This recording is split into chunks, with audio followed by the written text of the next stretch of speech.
I mean, what an incredible day today's been. I mean, obviously I'm getting ready to start this, but just to think about the stories that were shared, if you're not moved by, what Ike and Ellie had to share and what Johnny Morris had to share, um, you need to check your pulse as far as I'm concerned. So that was pretty cool stuff.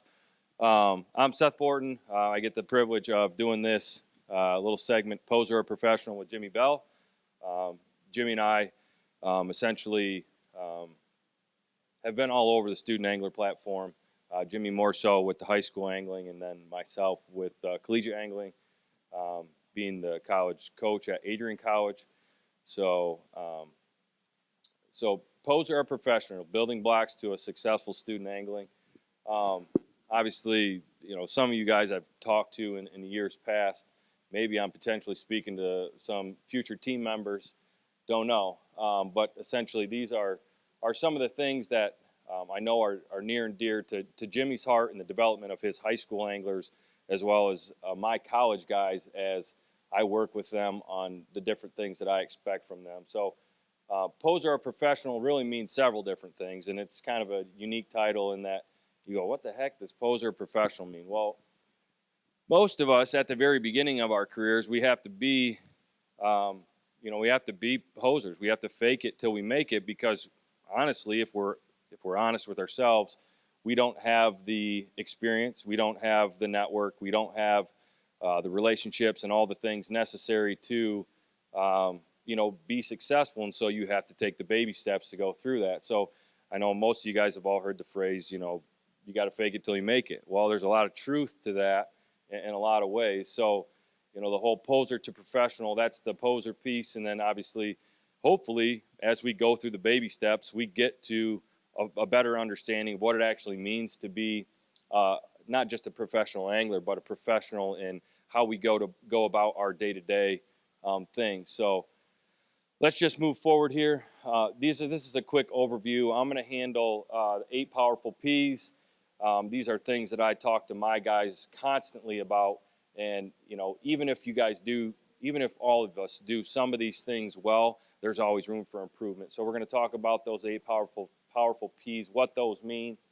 And then just some of the things that I view as, if I look at all the guys that have came through my program, all the relationships that I have with high school kids, these are a lot of the things that I see within each one of them of why there's such an advantage for those that fish competitively, and how critical the competitive fishing stuff is for progression forward.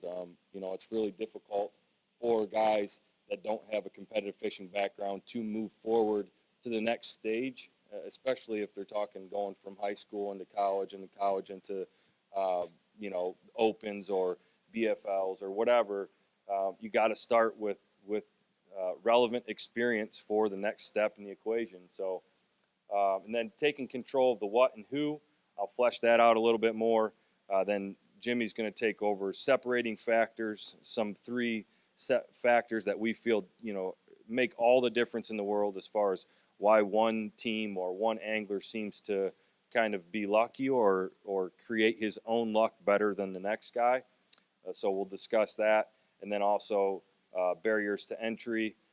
Jimmy's going to talk about this since he deals with the high school scene.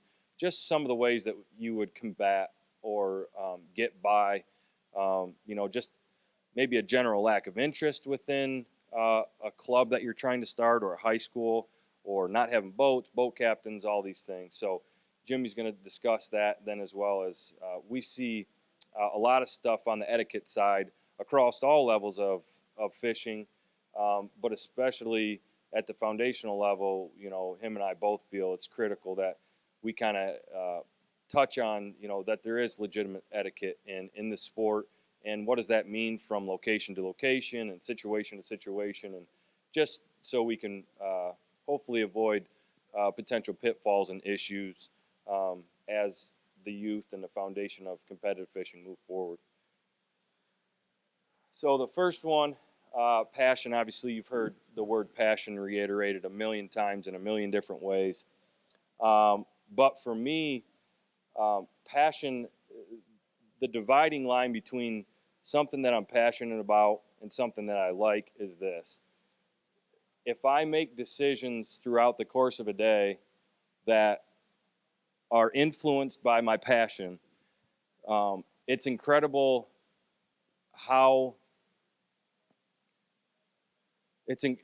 so what happens when the guiding line between my passion and a like is that my passion, I'm willing to, so like for instance, hunting wise, I will, if I know that a storm's coming, my best opportunity to get a stand hung, 30-mile-an-hour winds, lightning, rain, wind, all these things, I'll go and I'll put that stand up at that given scenario, just because I know that that's my best opportunity to make that happen. Well, alike, I won't do that.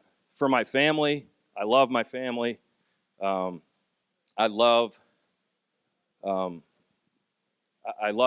many things about what is going on? This is crazy. Yeah. So anyways, the difference between a passion and a like for me is I'm willing to make sacrifices for the things that I'm passionate about that I'm not willing to make of things that I just like. So that's passion. Preparation and patience, or preparation and practice. This is critical in so many ways because most of the guys in our program, they from a preparation standpoint, they're second to none.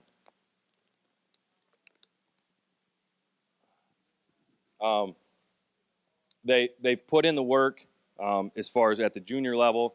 They put in the work at the high school level, and they put in the work at the collegiate level.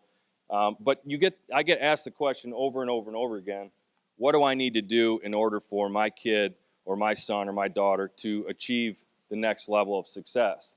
Well, in regards to the fishing stuff, it's the same as anybody who plays any other sport. So, for instance, those that play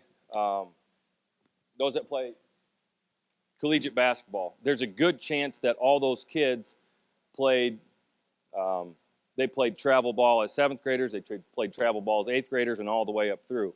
Well, that's the same thing that's really demanded of anybody that's trying to progress through the sport, is that you have to put the work in, you have to take the steps, you have to go through the practice and the preparation to achieve the next level of success. So from a preparation standpoint, from a success standpoint, it doesn't happen until you go through each phases of that progression. Positivity. Each one of us, obviously this is a key factor in so many ways, especially with all the ups and downs that you'll face in this sport particularly. But if I don't have people that are positive influences in my life, it's really difficult to move forward. I mean, positivity is one of those things that each one of us have a friend or two that we know is every time we turn the corner, they're just Debbie Downer about this. They don't feel good about the situation. They don't feel good about how practice went, and they allow that to affect the outcome of a particular event. So it's critically important. I work with my kids constantly on making sure they're positive, making sure that even when things aren't going well, it's not my first nature to go and, kind of talk them off the ledge. But sometimes, within anything that we deal with, it's critically important that we surround ourselves with people who have a glass half, they approach things as a glass half full instead of a glass half empty. So positivity with this sport especially, and having a positive mindset is critically important. You've heard a lot of professional anglers talk about that, but if you don't have a positive mindset going into an event, there's very little chance that you're going to have a successful outcome. I mean, there just is. So positivity is critically important. Proficient. It's important that you're proficient with everything that is connected to that sport. Obviously, if you look at something in regards to being proficient as a basketball player, obviously, speed, agility, athleticism isn't something that we can always control. But in regards to basketball and proficiency, I want to be a great shooter. I want to be a great rebounder. All these things that add up to being a quality basketball player comes, full circle with just being able to do the basic things any basketball player would be able to do. Well, in the same way with fishing, I need to be a proficient caster. I need to be able to cast accurately. I need to be able to present a bait. I need to have a good understanding of water clarity, conditions, current, how all those things affect what I'm trying to do if I want to be successful. And so in order to be proficient at the sport of, fishing, you have to do the same things anybody who is trying to be proficient at the sport of or at another sport would do to be good at that sport. So with the question that I get from so many, well, what does my son or daughter need to do in order to be to fish at the next level? Well, the answer is, are they putting in the work that any other, because a lot of times they'll tell me my son or daughter plays this sport or that sport, but they know what work that they've put into that sport, but they don't know how to translate it to fishing. So, obviously being proficient at all the phases that add up to success is another piece that's critically important. And most of the guys that you're dealing with and that I'm dealing with, they get it because it started young, and now there's more opportunities to gain the experience necessary to kind of progress forward. Being at a conference like this, it's an incredible advantage for you guys. It's just, you get to see networking laid out in front of you firsthand.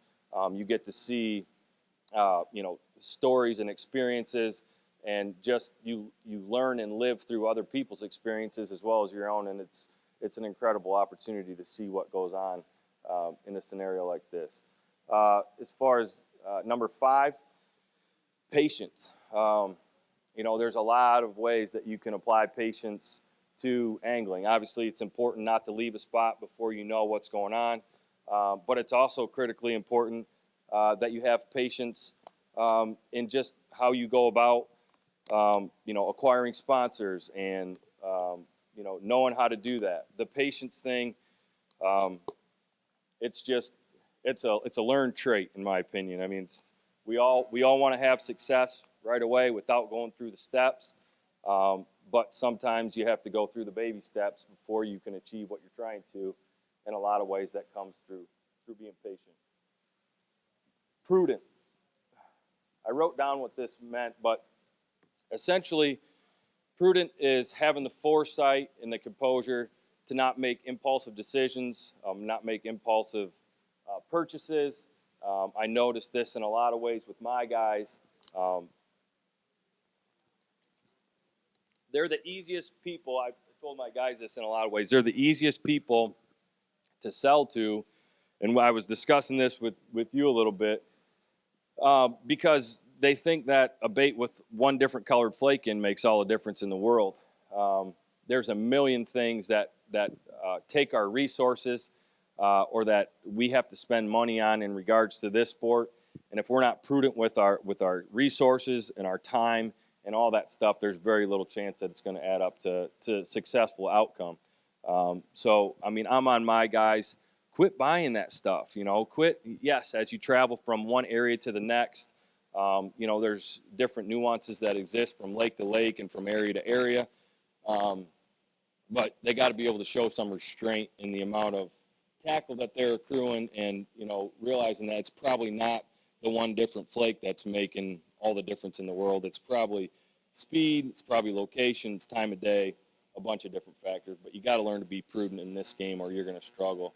You hear a lot of people, you hear a lot of people talk about the financial burden that some of this chasing this dream can be, and they're 100% right. If you're not prudent, and if you don't conserve your resources around every corner, it can put you in a bind. So, and then persistence and perseverance. Obviously, that was a common thread with Ike's theme and scenario.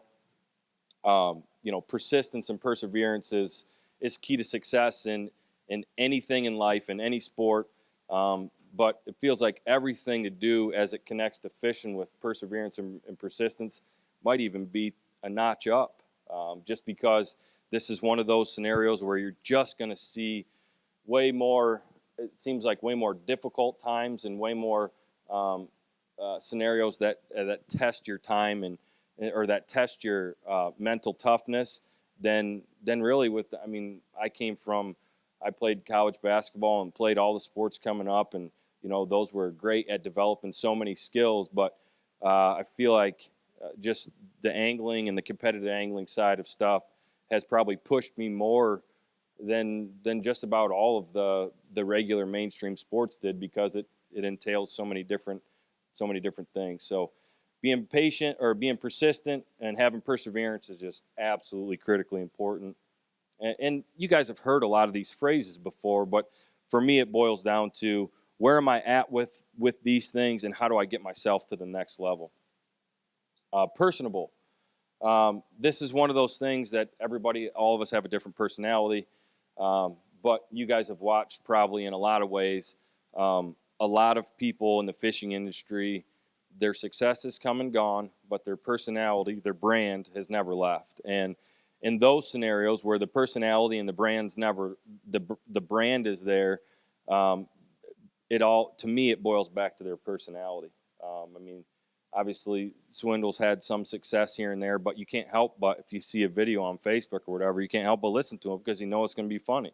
And not all of us have that gift of gab like that, or to be able to put all that runs together. And some of us have to work harder at, being personable and getting outside of our comfort zone. But one thing I would encourage all you guys with that is, if you have a presentation at school, put the effort into it to actually prepare yourself for it, because, I've told a lot of the guys during their recruit visits, and obviously in different scenarios, it's easy to talk about something that you're passionate about, or easier to talk about something that you're passionate about. But in a classroom setting, you're given the topic. So, hey, you got to talk about, I don't know, you got to talk about Pythagorean theorem. Well, I don't like that because I don't feel comfortable with all the ins and outs of that. So that's a scenario for sure that you would need to put the work in on the presentation side to actually acquire the information necessary so you feel confident, like you do with talking about fishing stuff or talking to people about angling. That's what the type of work that you would have to put in order to feel comfortable with that. But either way, what I'm saying is, put the work in to actually develop those public speaking skills, because it's an invaluable trait that, when you're dealing with sponsors, or you're dealing with interviews, or maybe even just courting a wife, I don't know, or talking to a girl, I don't know. It helps to be comfortable in your own skin, and it helps to be able to, feel good about how you present yourself, and it'll definitely pay off as you move forward down the road. So being personable is number 8. The competitive fishing advantage. These are some of the things that, obviously we all try and work on daily as far as parents with our kids. These next 6 things are, they seem to come up constantly with the guys on the team, just because even if I have the majority of them that are doing the right thing consistently, there's always a handful of them that just can't get things figured out. And so, I know Griffin can relate to this, but we have a boat garage that we store all of our stuff in. And we're fortunate enough to be able to put 14 or 16 boats in there, some lockers in there, and just, it's a space that's a common space that we all use. But it's amazing to see the difference in how some kids take care of their stuff, and how some kids keep their stuff organized, leave lights on, can't throw trash away, and there's trash cans everywhere. So, as a whole, I don't think we're terrible on it, but it's something that we can always push ourselves to be better on. It's not like it's my focus all the time for us to have consequences for, the irresponsible choices that we make. But in the grand scheme of things, a lack of discipline will play out, as far as our team results down the road, because we'll forget things that we need. We'll forget batteries when we hit the road. We don't cross each other's T's and dot each other's I's like we should all the time, as far as checking lights and just all the nitty gritty things on the day-to-day basis that really, if there's one major thing that helps us continue to stay at the top, it's that, we know that we're only as good as our weakest link. And when we hit the road, if we're not looking out for each other, and we're caravanning with a group of 7 or 8 boats, and, we got a boat go down, we're probably not just going to go, well, you're on your own. We'll see when you get there. It's stop the caravan, solve the problem, move forward, and I'll get different degrees of response from the whole team, but as a whole, they pretty much know, like, hey, it's all hands on deck. Let's solve the problem. Let's get it taken care of, and let's move forward. And I think a lot of that boils down to, having the discipline to go through the steps of, hopefully, all you guys that are in high school that are fishing tournaments, have a checklist of the things that you need, that you just can't do without, and that you're going through those checklists before you hit the road, because it's critical to being able to fish with a clear mind, having the stuff that you need, and just making an event happen. I mean, if you get there and you before you even hit the water, if you've forgotten things that you're going to need, you're like, you just feel defeated. Well, if you're 10 hours from home and you feel defeated before the tournament's already started, it comes back to that positivity thing. It's over, or it feels that way anyways. So attention to detail. The guys on our team hear me talk about this consistently, and some of the stuff I just talked about, it boils back down to attention to detail. But the reality is this is probably one of the most critical pieces to successful tournament angling is the attention to detail. If you can't pick up things and understand things quicker than the people you're competing against, if you don't show up with the right things, to be successful because you forgot them and left them at home, it's just not going to work out. So that attention to detail thing is critical in the competitive angling. Focus and drive. Obviously, we've talked about how passion influences both of these things. But even amongst my team, I have 30 guys on the team, and I have varying degrees of focus and varying degrees of drive, even amongst those team members. I mean, if you were to look at even a professional team, like a professional basketball team or whatever, you're going, well, they're all professionals.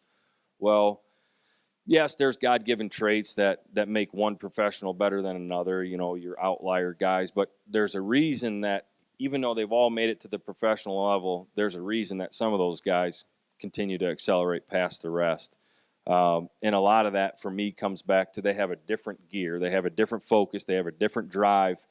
They have a different determination to overcome, all those things that, others aren't willing to put the time in to overcome.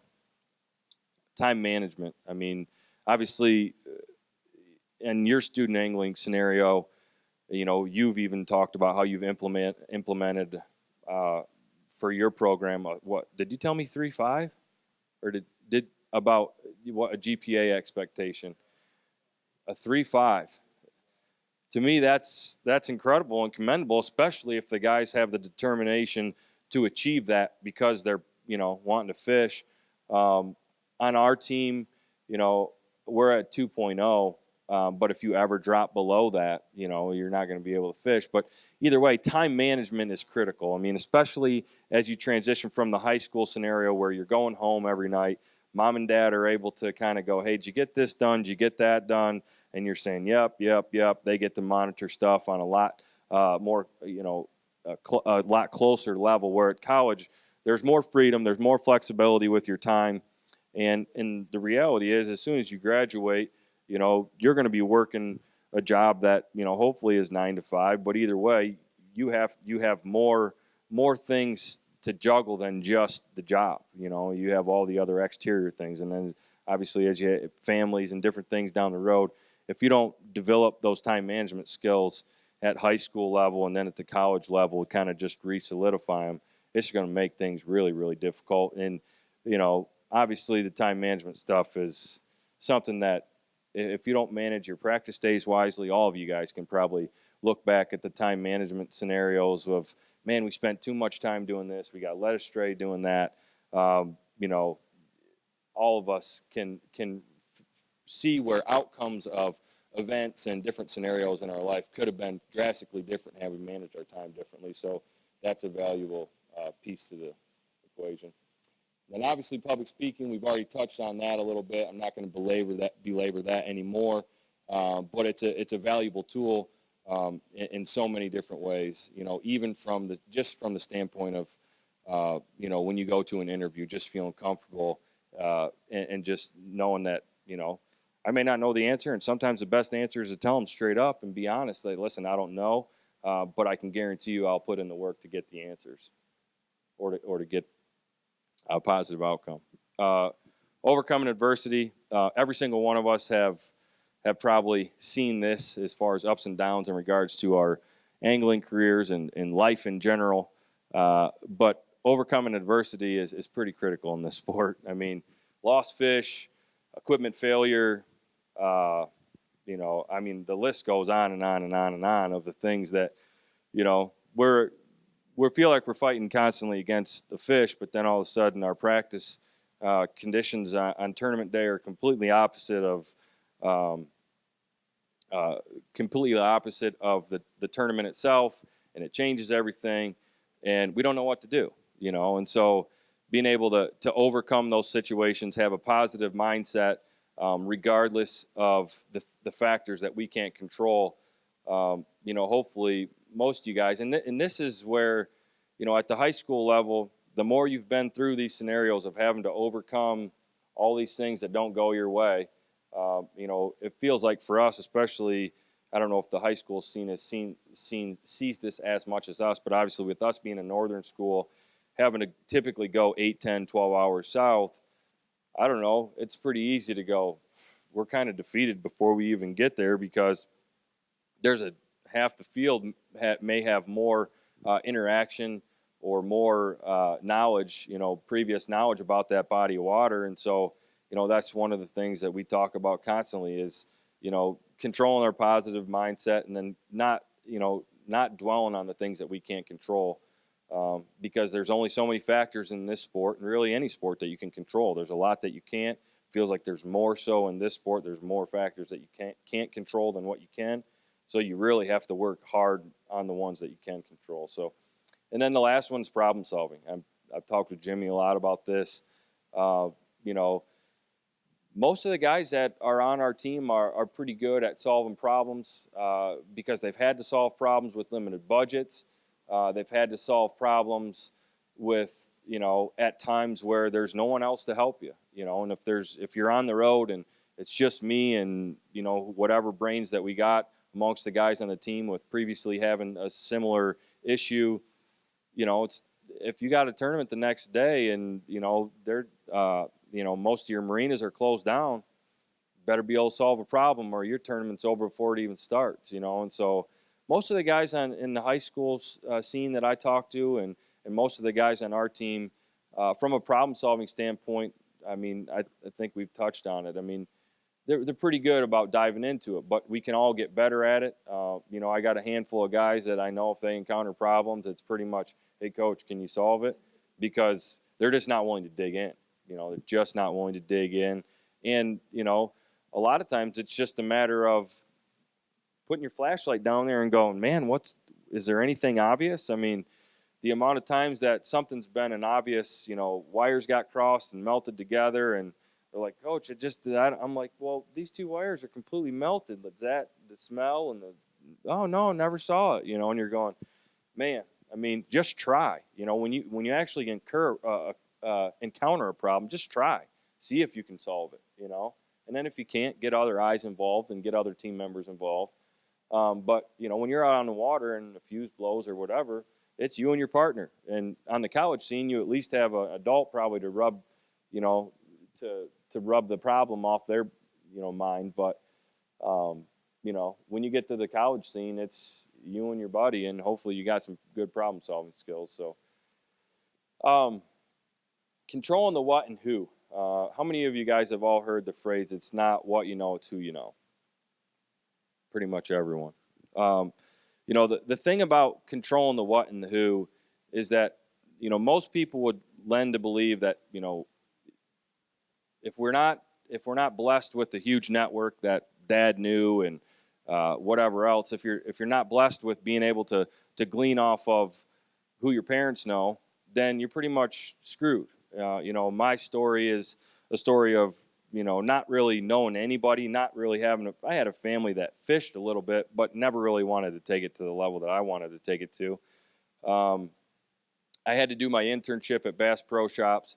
Not had to. I pretty much begged Bass Pro to let me do this internship here. I have to fulfill my degree requirements.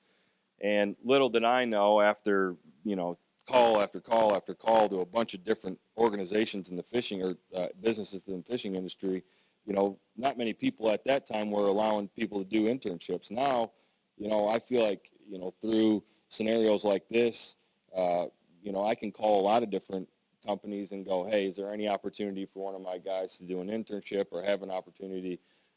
You know, they seem like they're a lot more prevalent. But again, my reach or my network is at a different spot than it was then. But either way, at that point, growing up, you know, I didn't know anybody. Parents didn't know anybody in the fields that I wanted to go into. So, you know, everybody's like, it's just probably not a good idea. You don't really know anybody. Nobody's going to be able to give you an opportunity.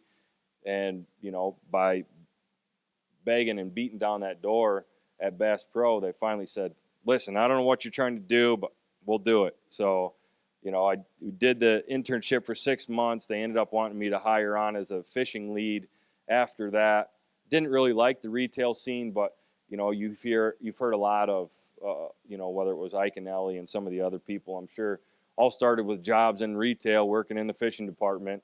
And, you know, the amount of scenarios that put me in uncomfortable spots where I had to go introduce myself to somebody.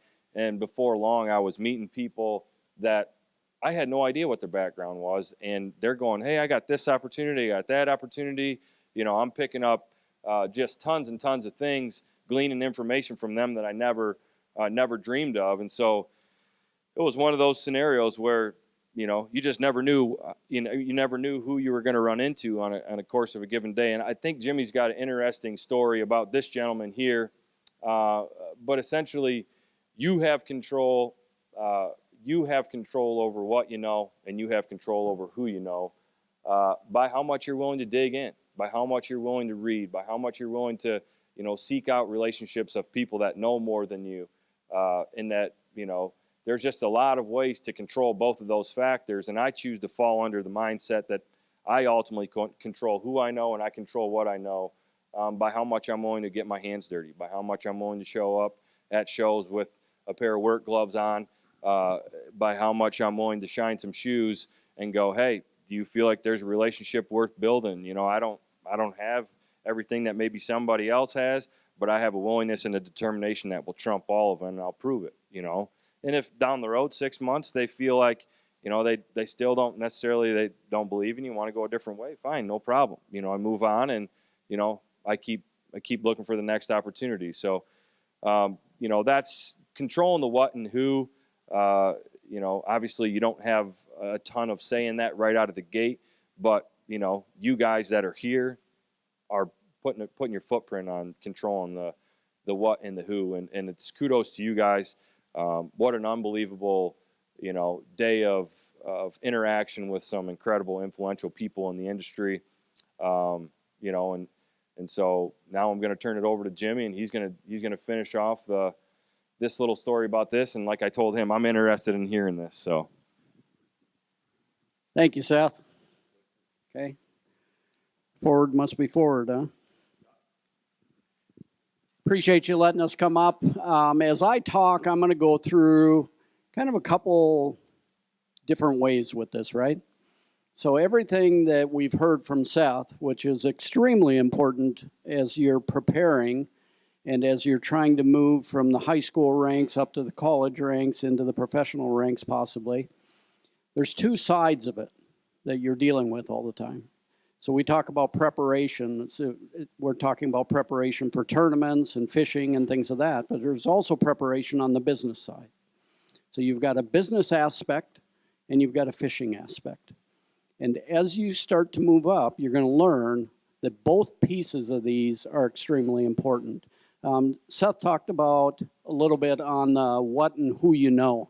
I'm going to tie this into my work. So I'm director of IT for a very large $2 billion company. And one of the things in hiring that I'm looking for all the time, and I would guess this is true from Seth with his college as well, is what I look for is not somebody that knows everything. I look for people that know where to go find the information. This is very true in fishing as much as it is in the business side. I don't expect you to know every answer, right? But I hope you know people and have contacts, and what we talked about yesterday, this nautical network, that you've got a network of people that you can go help find that answer. The other thing, there's two pieces that I look for, and it's pretty simple, is I'm looking for somebody that I consider to be a lifelong learner. Somebody that is driven to learn and find new ways, new techniques, whatever it may be, right? Because if I've got somebody that's a lifelong learner, I can invest into that individual. So this information that you've got here is critical. I'm going to tell a little story about this. This is General Lowell. He runs Camp Ripley, which is the largest National Guard camp in the state of Minnesota. He took it over from a gentleman named Colonel Scott St. Sauber. Both these guys have become very good friends of mine. We talked a little bit yesterday while you were down in the doldrums a little bit. But the whole idea behind this is twofold. One is your network of people and the people you're trying to get a hold of. It's not always necessarily people in the fishing industry, right? I talk about a business aspect as well as a fishing aspect of this. I went to Camp Ripley. Colonel Scott St. Sauber invited me to start coming. I've been to every event. They do an event called Trolling for Troops. So I got to know these guys. Now all of a sudden I'm coming to an event up at Camp Ripley. Well, guess who's at this camp? You've got the lenders, you've got sheriffs, you've got all the media, you've got everybody else. So you think you've just met somebody that's really in the industry of military, and all of a sudden these people are helping you and connecting you to people that are going to help you in your industry. I went, I think it was 2 years ago, right when Lowell took over. He's a brigadier general. And I was paired with a veteran that was pretty severely disabled. He was in a Humvee that got shot, and he laughs because he says it burned my ass off. So he had no ass. He lost all his muscle and fat and everything in the backside. And I met up with this guy, and we're at the meeting, the dinner the night before, and I'm starting to talk to him. And we start, who are you, back and forth. He wants to know if I have any idea what I'm doing. We're going to Mille Lacs Lake, and we're going to fish smallmouth. So I said, I'm pretty good at the smallmouth bite out there. I think we can figure this out. Well, it ends up this gentleman knows somebody. At the time, I was with the Alumacraft boats, and he was best friends with the president of Alumacraft. So now all of a sudden, I've got a guy that's a wounded veteran that is best friends with the boat company that I'm going in with. All because I got introduced through somebody that was in the military, and now it's helping me out of my thing. So what you got to do is you always got to keep your eyes open and understand where these are. To me, that's a God thing. They put the two of us together for a reason. We were able to go out. We had an amazing day. I've stayed in touch with the guy. He's a pretty cool dude, to be honest. So let's go into the separating factors. We talk about separating factors. I talked to Seth a little bit about it. And Nate, you're a great example of this. I hope you don't care that I pick on you a little bit in here because I've watched you fish, and it's easy for me to talk about some of the things. So when we go to events, tournaments, student angler tournament, trail tournaments, and I go out, and I'm going to talk about two groups of people, and they're both very, very important. I'm not trying to say one's better than the other one. But we go to these events, and I go out every once in a while. We've got a camera boat. He uses my boat, or a camera guy. He uses my boat all the time. I'm typically on shore running the events, but I get an opportunity to go out once in a while. So I'll go out on the water, and I start to get the opportunity to interact with our anglers a little bit, right? And I learned something early on when we started doing this. We've got two categories. We got people that are fishing, and we've got people that are competing. And I see this also in the other ranks. And a little bit of the difference becomes, again, the word poser is a little odd, but poser and professional. You got somebody that's in front of the boat and is absolutely driven and is in there chunking. I've watched Nate. He's a prime example of this.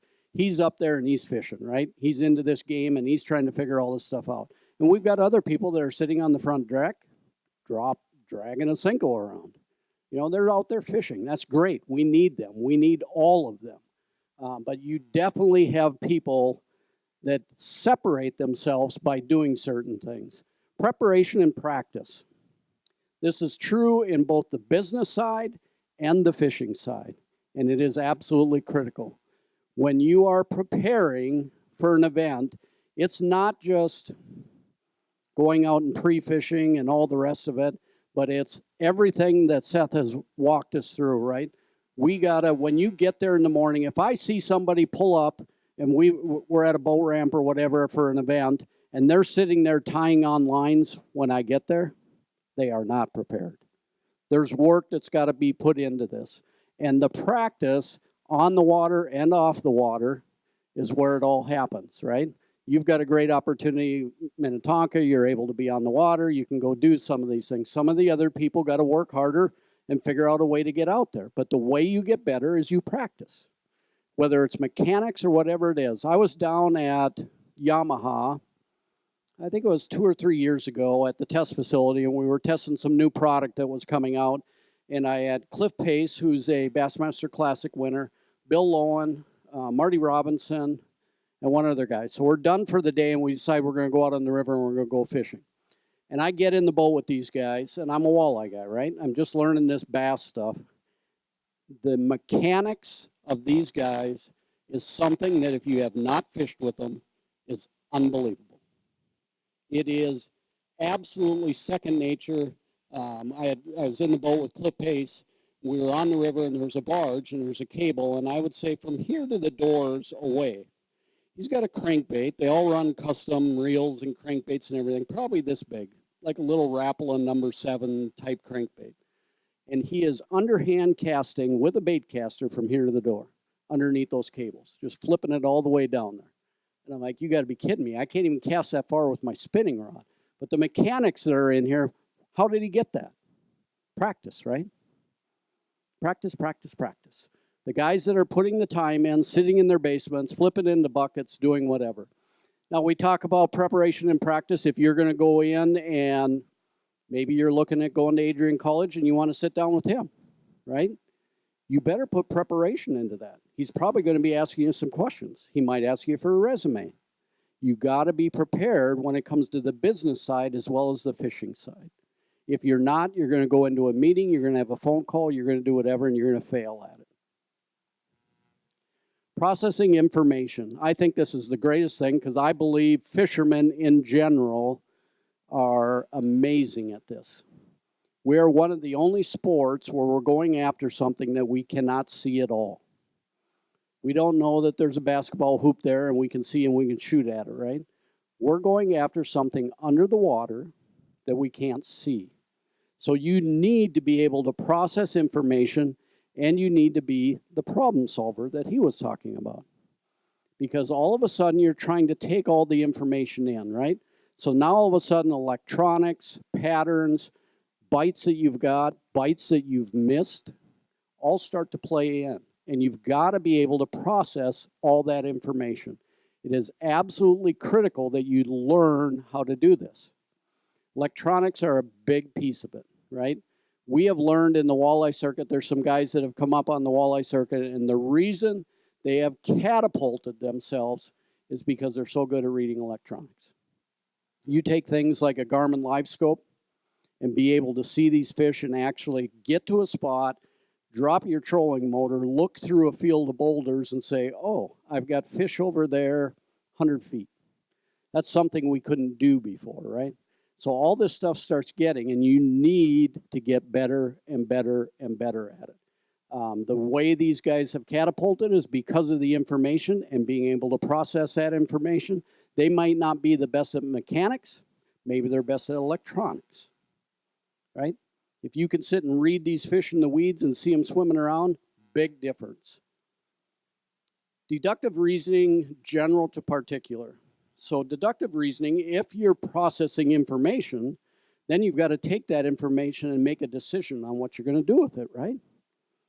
So as we go out and we pre-fish, we figure out one of the first things on the walleye side, and I think this is true in a lot of, I'll say it on the smallmouth, not on the largemouth, is one of the first things we try and figure out is what depth are the fish at. So if you're down south and you're on Kentucky Lake and they're on ledges, is it at 22 feet? Because chances are if they're at 22 feet, you go down the reservoir another 50 miles, they're probably at 22 feet. I can tell you absolutely in the walleye world, if I go to Missouri River system and I need to fish in 18 feet of water and I go 100 miles down, they're in 18 feet of water. And it's all based on forage, right? It's not that these fish like to be someplace. They're someplace because there's forage there. They need oxygen and they need food. Those are the things that they're after. It's pretty simple. I always tell my girls, a fish has a brain the size of a pea. They're not doing a whole lot of this deductive reasoning. So you as an angler got to take and process all that information and decide and put what together? Your pattern, right?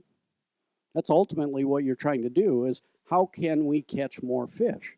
Now, as a team, you've got an advantage because Griffin gets to talk to all the other guys and they start to pull all that information together. And as a team, they start to decide, okay, what is the pattern we're looking at? He's got a secret color. He still hasn't told me yet. I still keep working on these guys. These kids are pretty tight-lipped. He's got a secret color for a chatterbait, so if somebody can get it from him, let me know. But you're trying to put all this information together, right? If you've got a team, you've got a group of people that can help you do that.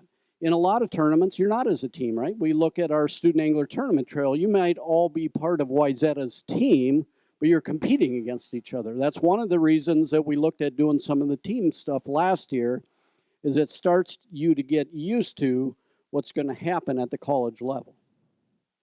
Because it's different. Now all of a sudden you're starting to share all that information and you're not trying to keep it separate.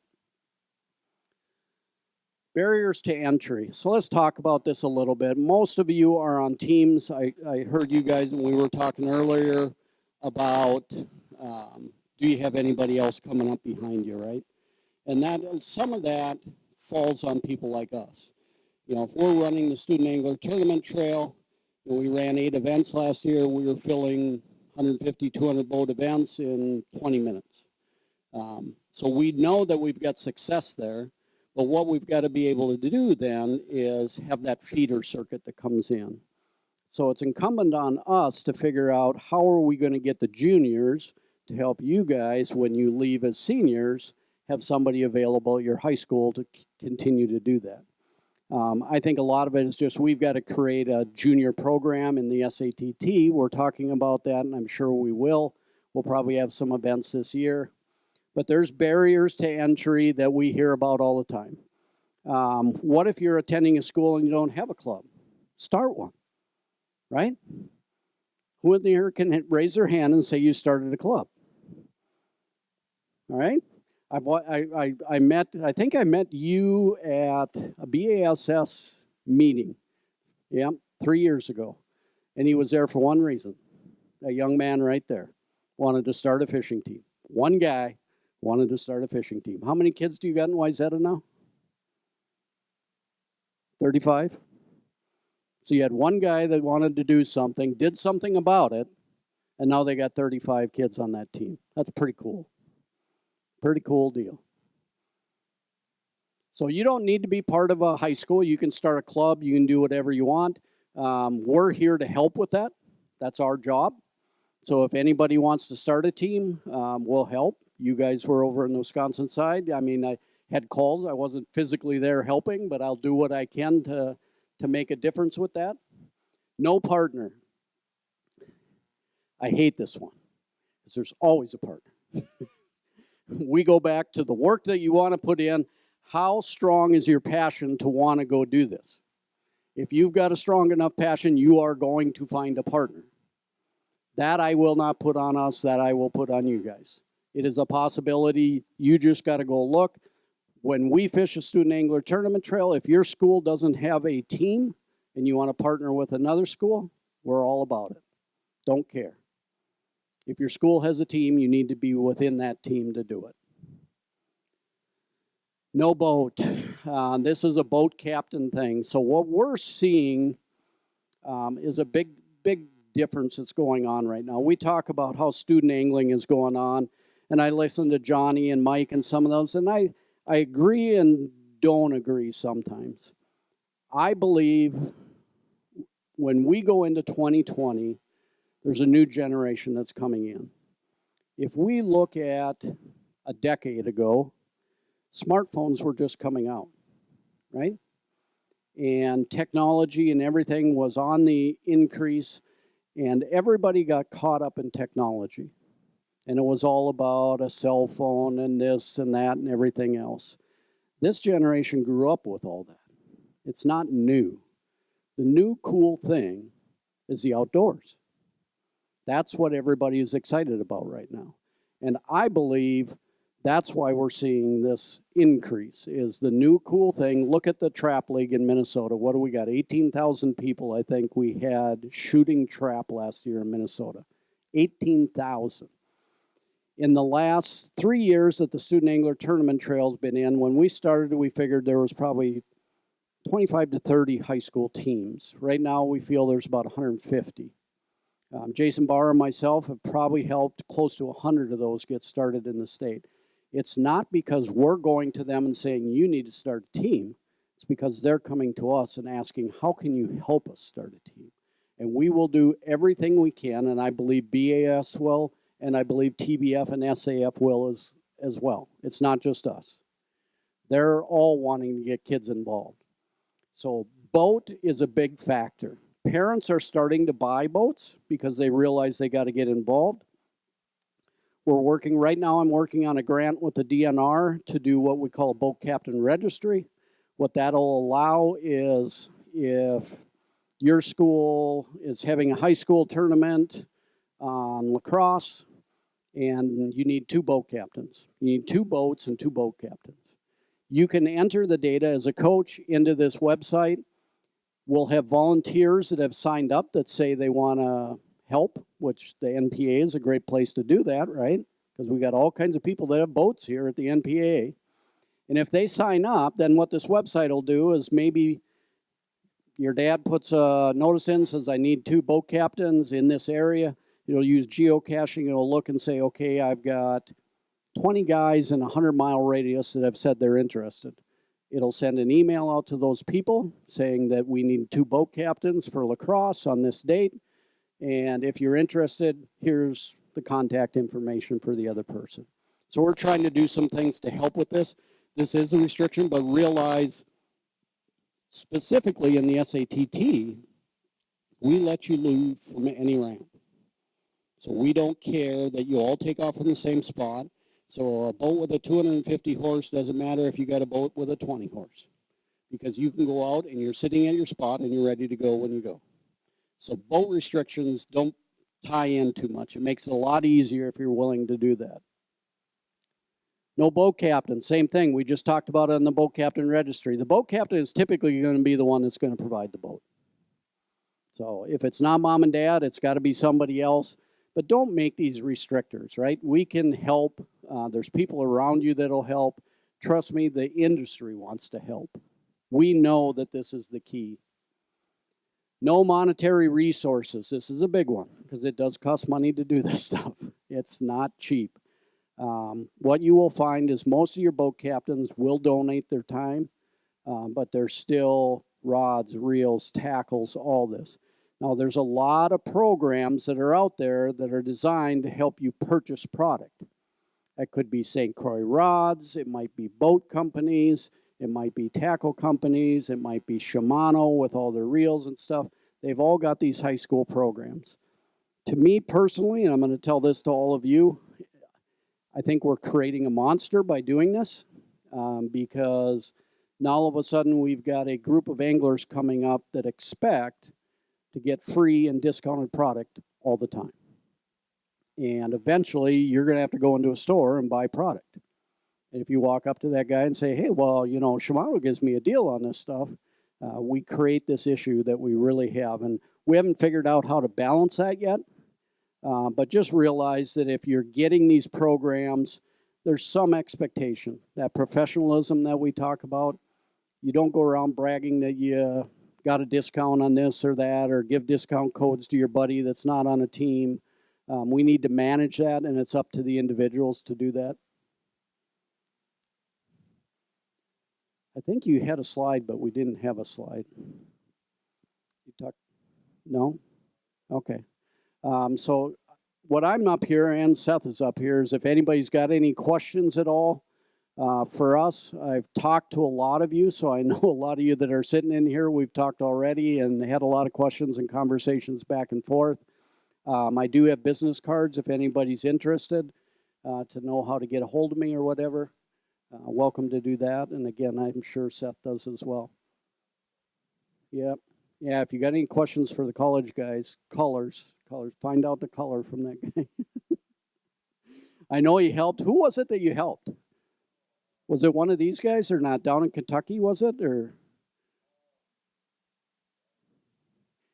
yeah, you helped somebody with a chatterbait a certain color and they went to a tournament and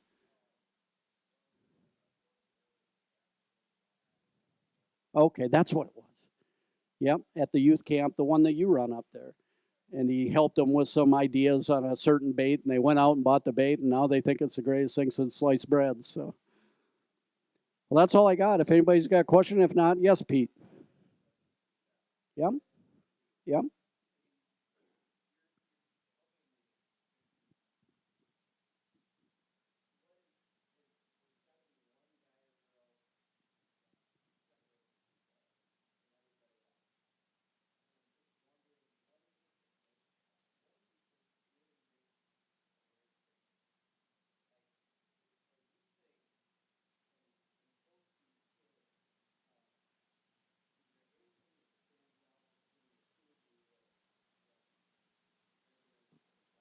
For me, the difference between the guys at the top on my team and the people at the bottom, number one, it's what they do with their time, how they spend their time, like what they do to get better, like we talked about, and then how quickly they gather information about previous fishing experience, similar bodies of water, maybe from their practice, numerous certain similar fishing conditions.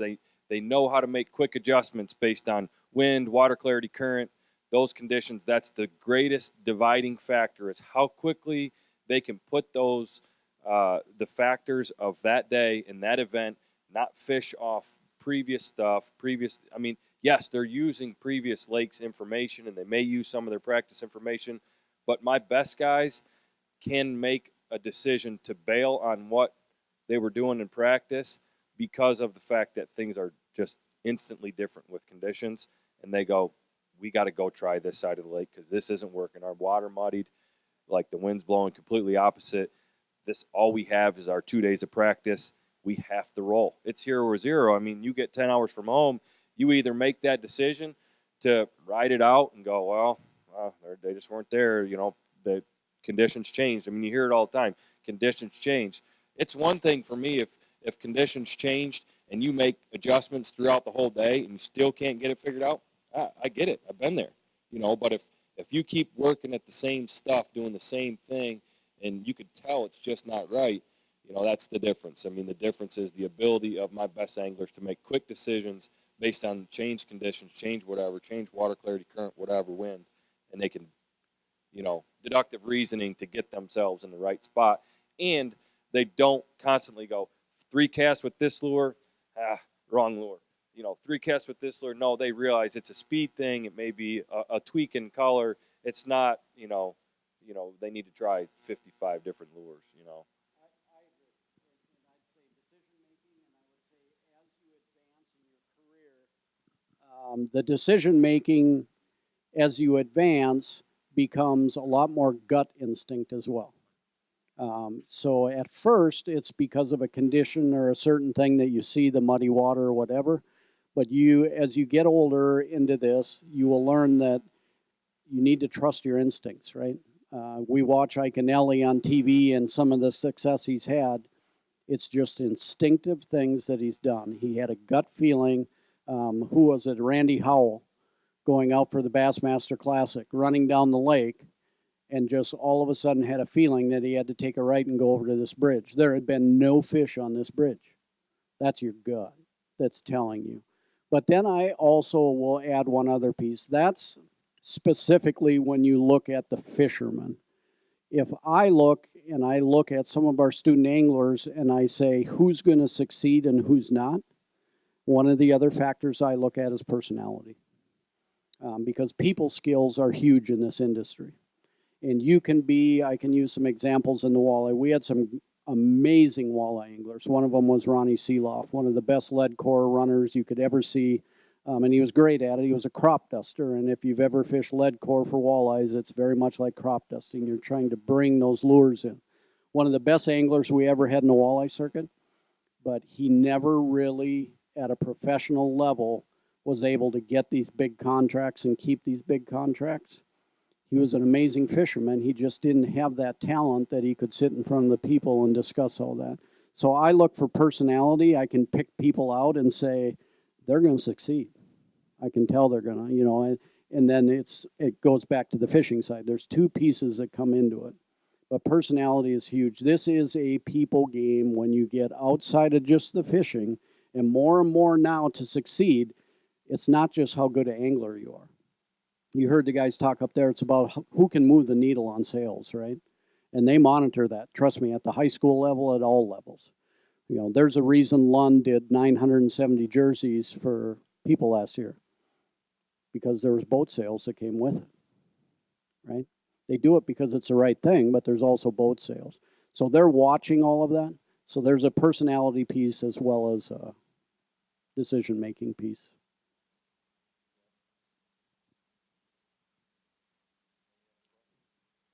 All right, we're going to call her.